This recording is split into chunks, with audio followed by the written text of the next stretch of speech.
this is our sourdough pizza base from yesterday, in fact. So I just left it for the day. I've added a bit of flour and kneaded it to now get it to this kind of like elastic but firm consistency. Because with the pizza dough, as you right dog, as you work it, you want it not to rip. So you're gonna need it to be like a little bit firm. And it's actually quite alright. It's quite rustic to just pull your dough out, so you don't necessarily need to roll it.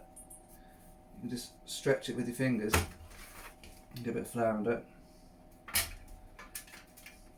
Get the cover, and then rather than rolling it, you just pull it out.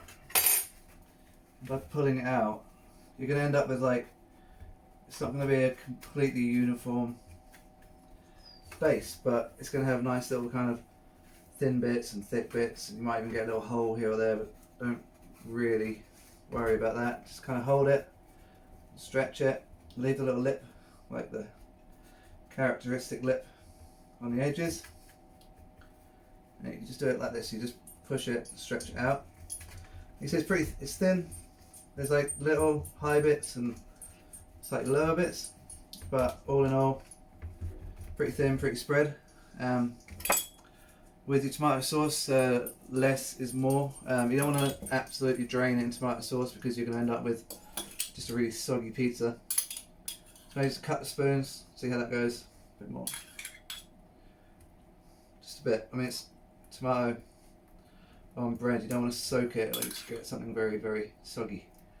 This is probably enough. Oh, there you go. That's probably enough. So you see, it's like a thin coat over the whole thing. We've made a bit of pesto. So pesto, if you want to see this, you can go onto our Instagram, which is Chef Seller.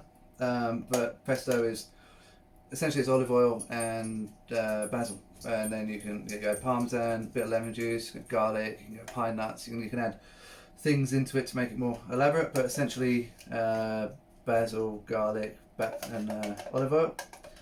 That's going to scatter a little bit on. Don't want to go too nuts again.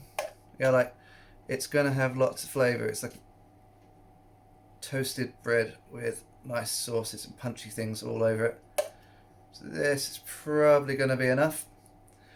And then in a kind of 4 cheese pizza kind of way, but we've got these leftovers that we keep from our catering gigs that we just hold on to because we try not to throw anything away, and we're pretty pleased about that this week because we're trying to avoid going out and self-isolating, so we just working through our leftovers.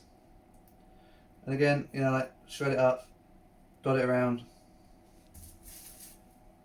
Bits don't go too nuts, especially with blue cheese. You're not going to want like a pizza that is absolutely saturated with blue cheese because it's going to be quite difficult to eat unless you absolutely love that stuff. But I mean, like a bit do.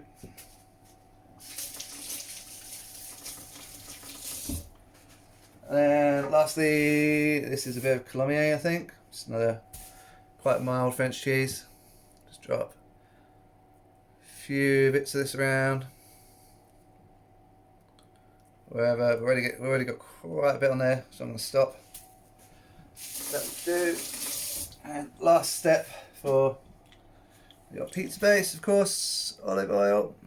And this is our aromatic olive oil. We've got chilies and rosemary and garlic and all sorts of things in here. Just going to dot some of that on there. And then that is a sourdough pizza base with a 3 cheese pizza.